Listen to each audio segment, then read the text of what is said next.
আজকের ভিডিওটা শুধুমাত্র নতুন ইউটিউবারদের নিয়ে আমি কিছু কথা বলতে চাই। তো কালকে আমি একটা ভিডিও পোস্ট করেছিলাম। তো ভিডিওটা যারা দেখেছেন তারা হয়তো ভালো, আর যারা দেখেননি তারা এখানে এই ভিডিওটা আমি যে সাইডে দেখাচ্ছি এই ভিডিওটা। তো এই ভিডিওটা করার পর আমি এই ভিডিওতে বলেছিলাম যে যাদের 10 থেকে 15টা বা 20 থেকে 15টা ভিউজ এসে থেমে যায়, তো তারা কিভাবে ভিউজটাকে ইনক্রিজ করবেন, বা ওয়াইটি স্টুডিওতে এমন কিছু ট্রিক্স রয়েছে যেটা দিয়ে আপনারা কিন্তু আপনার ভিডিওটাকে ভাইরাল করতে পারেন। তো এরকম আমি কিছুটা ভিডিও কালকে বানিয়েছিলাম। তো ওই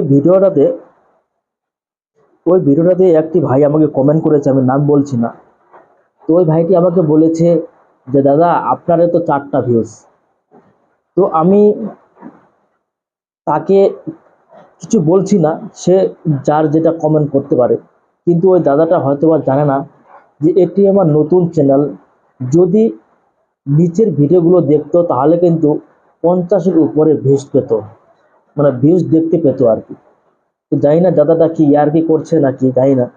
তো একটি ভিডিওতে আমি যে কালকে পোস্ট করেছিলাম ওই ভিডিওতে 4টি ভিউ এসেছে। এবার আপনারা জানেন বা তোমরা জানো সবাই যে প্রত্যেকটা ভিডিওতে কি ভিউজ আসে। আর আমার কিন্তু 10টার মধ্যে 9টাতেই সাইডের উপরে শুধুমাত্র 4টি সাবস্ক্রাইবারে। এটি আমার নতুন চ্যানেল, কালকে বলেছি যে এই চ্যানেলটি আমার নতুন একেবারে 10 দিন, আজকে নিয়ে 11 দিন হচ্ছে।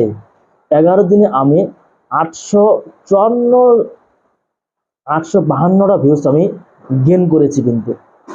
তো যারা নতুন তারাই জানে যে ভিডিওতে ভিউজ আনা যে কত কঠিন, শুধু কমেন্ট করলে হয় না দাদা। আর ওই দাদাটাকে আমি বলতে চাই, এই চ্যানেলটি আমি নতুন চ্যানেল তৈরি করেছি, আমার একটি বড় চ্যানেল রয়েছে, আমি প্রমাণ দিচ্ছি। আমি অ্যাডসেন্স আমার ওই চ্যানেলটি মনিটাইজ করা আছে। এই রিলেটেড